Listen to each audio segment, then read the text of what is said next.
PM po, this is Ella Babe at narito na naman po tayo sa another edition po ng Trep Lagi. Team Bahay Edition naman muna po tayo dahil nag-uulan na naman po. Ganun pa man po ako po ay naakit na bumuli po dito sa isang vegetarian na online grocery sa BTM Manila Treats po. Tara po, samahan po ninyo ako dahil dumating na daw po yung aking order.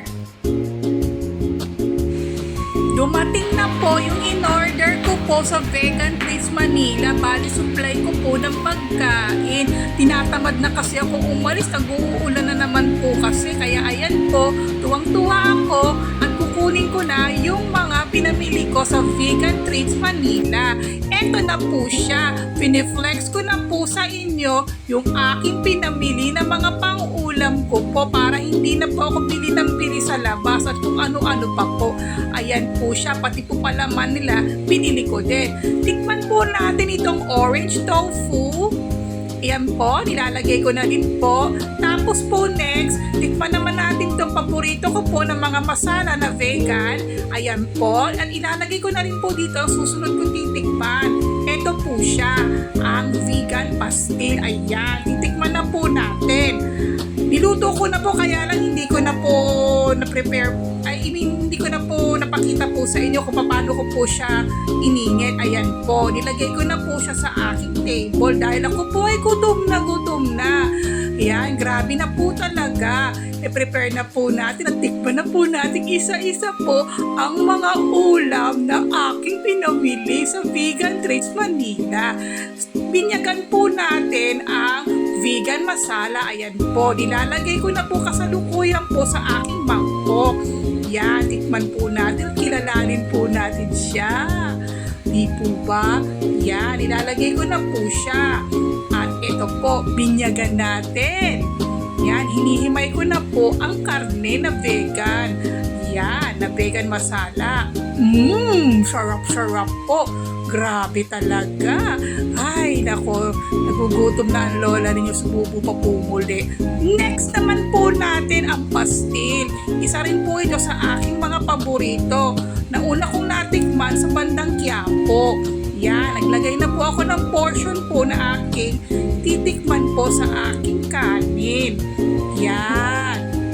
Aba, malasang-malasa siya. Naku, grabe talaga. Tuwang-tuwa ang lola ninyo at sarap na sarap sa kinain. At ang panghuli naman po natin ang orange tofu. Yan po, titikman na po natin. Medyo masabaw siya in fairness at mas saucy siya. Yan, ilalagay ko na po sa aking kanin para ating tikman po ang pang-ulam po na itis. Yan, una.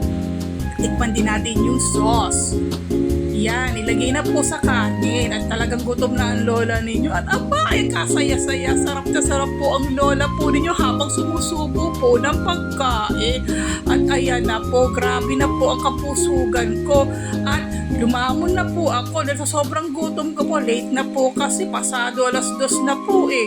Yan po, nagluto pa, naglinis pa. Mamaya, papasok na naman. Sige, galit-galit muna po tayo. Gutom na po ang lola po ninyo. Kakain-kain po tayo. Yan po, meron po tayong sponsor na basmati rice, na biryani rice pala. Kasi luto na, hehehehe. Yan. At ito na po ang itsura pagkatapos. Natapon po sa tiyan ko yung pagkain. Ay, katindi nga naman ang aking gutom na ito. At ito na rin po ang aking itsura. Busog na busog at craving satisfied ang lola po ninyo. Grabe talaga. Ay grabe, napakasarap na lunch po. Late lunch na nga po kung tutusin. Kasi nakatulog ako kanina sa sobrang pagod ko ng paglilinis. At gutom na gutom din ako. Kaya napadami din ang aking kain. Masarap po siya at healthy. Grabe, makakatulong po ito na para sa akin. Para hindi ako naha-high blood at higit sa lahat po maganda po ang aking bowel movement since plant-based naman po ang mga kinakain ko. Ay, salamat po. At nakarating din naman po siya ng maliwalhati kahapon. Kaya ako po ay masaya. Natikman ko na rin po after so long at nag-grab ko na din po yung promo po nila. Ilalagay ko din po yun dito sa video. Hanggang December 30 lang po siya, 2025. And once again po, this is Ella Babe now signing out. Bye!